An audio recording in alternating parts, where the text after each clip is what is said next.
आज की इस वीडियो को देखने के बाद तुम क्लास 10th रियल नंबर की एनसीईआरटी एक्सरसाइज पूरी करने लग जाओगे, कोई भी क्वेश्चन में नहीं हिलकोगे, लिख के ले लो। तो hello everyone, my name is Aditya और मुझको अभी पता है तुमने एनसीईआरटी एक्सरसाइज खोली, पहला क्वेश्चन कर लिया, दूसरा क्वेश्चन कर लिया, तीसरा क्वेश्चन हुआ नहीं तो तुम यूट्यूब पर आगे सर्च करने एनसीईआरटी एक्सरसाइज।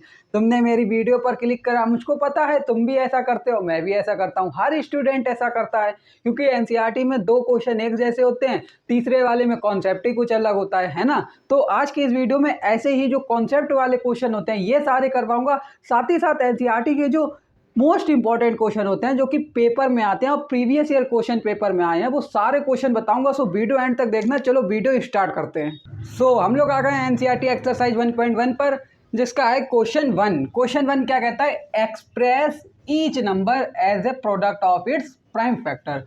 मतलब इन्होंने कहा है जो नंबर दिए गए हैं उनको उनके प्राइम फैक्टर्स के मल्टीप्लाई के रूप में लिखना है।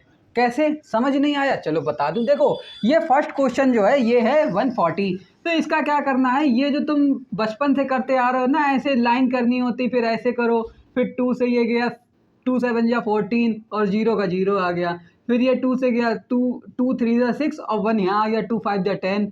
फिर अब ये 2 से नहीं जाएगा, ये 3 से नहीं जाएगा, ये 4 से नहीं जाएगा, ये जाएगा 5 से। कितनी बार में? 7 बार में, और 7 बन जा 7। अब क्या करना है, ये 140 था ना, तो यहाँ पर लिखो 140 इक्वल्स टू ये जो तुम्हारे फैक्टर आए हैं ना 2 2 5 7, इनको तुमको लिख देना है 2 2 5 7 और करना कुछ नहीं है, इनके बीच में तुमको मल्टीप्लाई लगा देना है, क्योंकि प्रोडक्ट का आ गया है।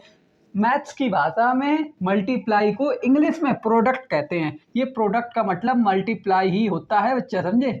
मल्टीप्लाई मतलब इनटू, ओके, मल्टीप्लाई ही होता है। तो तुमको करना कुछ नहीं है इस क्वेश्चन में, बस तुमको ऐसे करना है और इसके जो भी फैक्टर निकल के आए ना उनको तुमको ऐसे लिख देना है, बस इतना इजी है। फर्स्ट मैंने बता दिया, सेकंड, थर्ड, फोर्थ, फिफ्थ तुम अपने आप कर सकते हो, इजी है। चलो क्वेश्चन नंबर 2 पर आते हैं। अब हम लोग आ चुके हैं क्वेश्चन 2 की ओर। क्वेश्चन 2 आप लोगों का एनसीईआरटी में जो है वो कुछ लंबा चौड़ा लिखा होगा क्वेश्चन, लेकिन मैंने उसको शॉर्ट फॉर्म में ये लिख दिया। वो ये कहता है फाइंड करो एलसीएम और एचसीएफ, मतलब दिए हुए नंबर का एलसीएम और एचसीएफ निकालो एंड वेरीफाई कर दो। वेरीफाई के लिए एक फॉर्मूला दिया हुआ होगा क्वेश्चन में, LCM into HCF equals to product of two numbers. वो मैंने लिखा नहीं है, वो मैं अभी बता दूंगा, ठीक है? तो देखो ये हमारा फर्स्ट क्वेश्चन है, इसका कैसे करना है, हम लोग जो ये अभी करके आए हैं ना पीछे, यही मेथड, ये तो सबको आता है ना, ये ऐसे तुम लोग कर लो, कर लिया। अब इनके जो फैक्टर आए हैं देखो, 26 क्या है, 2 इंटू 13, इसके कितने हैं 7 इंटू 13। अब एचसीएफ के लिए आप लोगों को क्या करना है, जो भी कॉमन दिख रहा है दोनों के फैक्टर्स में, जितने भी फैक्टर हैं कॉमन, उन सबको लिख लो और आपस में मल्टीप्लाई कर दो, एचसीएफ आ जाएगा। अब देखो यहाँ पर केवल कॉमन 13 दिख रहा है और कुछ नहीं दिख रहा, तो केवल 13 लिख देंगे, 13 ही इसका एचसीएफ हो गया। अब मान लो 13 के अलावा भी हमको दिख जाता, जैसे यहाँ 2 है और नीचे भी एक 2 होता, तो हम लोग ये 2 2 कॉमन ले लेते और यहाँ इंटू में 2 कर देते, लेकिन है नहीं यहाँ पर 2, तो हम लोग यहाँ पर 2 नहीं करेंगे ना यहाँ पर 2 करेंगे। होता तो ऐसा करते, मतलब जितने ज़्यादा कॉमन फैक्टर्स हो उन सबको लिख लो और मल्टीप्लाई कर दो, एचसीएफ आ जाएगा। समझ गए?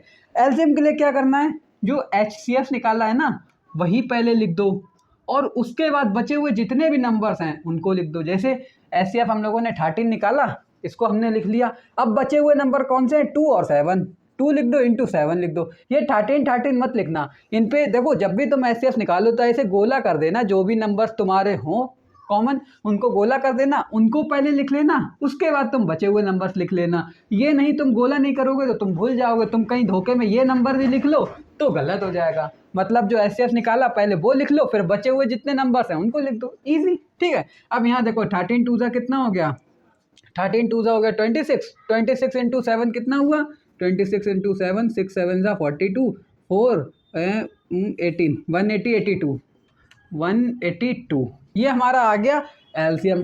कितना इजी था, ये मैंने फर्स्ट क्वेश्चन बताया है।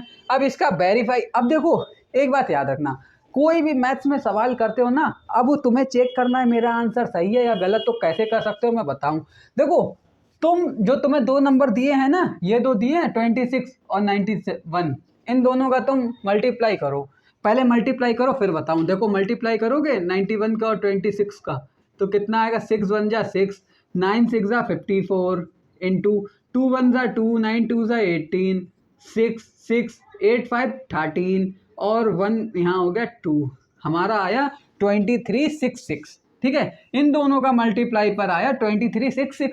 अब एक अच्छी बात बताऊं, वेरीफाई करना है तो क्या करना पड़ेगा, एलसीएम और एचसीएफ का मल्टीप्लाई कर दो। अगर इन दोनों इसी नंबर के बराबर आता है तो ठीक है, अगर इससे कम ज़्यादा आता है तो तुमने कहीं ना कहीं गलती करी। अब देखो 182 का 13 से कर लो, 182 का 13 से कर लो, 3 2 ज़ा 6, 8 3 ज़ा 24 और 2 आ गया, हो गया 5, 2 1 ज़ा 2, 8 1 ज़ा 8, 1 1 ज़ा 1, 6 6 5 8 13 और यहाँ 2 2 3 6 6। अब यहाँ देखो, यहाँ भी ये नंबर सेम है एलसीएम और एचसीएफ का इंटू करने पर, और इन दोनों का इंटू करने पर भी इतना, इन दोनों का इंटू करने पर भी इतना, मतलब आंसर सही है। सो यही मैथ्स में हमारा वेरीफाई के लिए एक फॉर्मूला दिया है, वेरीफाई के लिए एक फॉर्मूला दिया है। वेरीफाई का फॉर्मूला क्या है, LCM into HCF, LCM into HCF equals to product of two numbers, मतलब मल्टीप्लाई ऑफ टू नंबर्स भी कह सकते हैं, जो नंबर दिए हैं ना उनका मल्टीप्लाई। तो यहाँ पर होता है product of two number, product अरे प्रोडक्ट की जगह प्रोफक्ट लिख दिया, प्रोडक्ट ऑफ टू नंबर्स। तो यही वेरीफाई के लिए हमारा एक फॉर्मूला भी होता है। अब यहाँ एलसीएम लिख दो, यहाँ एचसीएफ लिख दो, इंटू करोगे वो अगर बराबर आ गया इन दोनों के इंटू के, ठीक है, वेरीफाई हो गया। सो ये इजी है। ऐसे ही तुम अपना सेकंड भी कर लेना, थर्ड भी, फोर्थ भी, फिफ्थ भी। एनसीईआरटी का क्वेश्चन 2 भी हो गया। अब हम लोग आ गए अपने क्वेश्चन 3 की, और क्वेश्चन 3 आप लोगों का एनसीईआरटी में ये है 20, 15, 21। इसके अंदर क्या करना है, आप लोगों को फैक्टराइजेशन करना है और बस उनके फैक्टर्स लिख देने हैं, वेरीफाई नहीं करना है, बस सिंपल है, आप लोग कर लेना। क्वेश्चन 4 पर आते हैं, जो कि बहुत इंपॉर्टेंट है, पेपर में आता है। यहाँ पर एचसीएफ हमको दिया हुआ है, इन दोनों नंबर्स का 9 एलसीएम निकालना है। तो हम लोग क्या करेंगे, LCM into HCF equals to product of two numbers, ये फॉर्मूला लगाएंगे। ये फॉर्मूले में क्या करेंगे, एलसीएम हम लोगों को पता नहीं है, ऐसे ही लिख देंगे, एचसीएफ पता है 9 इक्वल्स टू प्रोडक्ट, ये नंबर कितने हैं 306 एंड 657।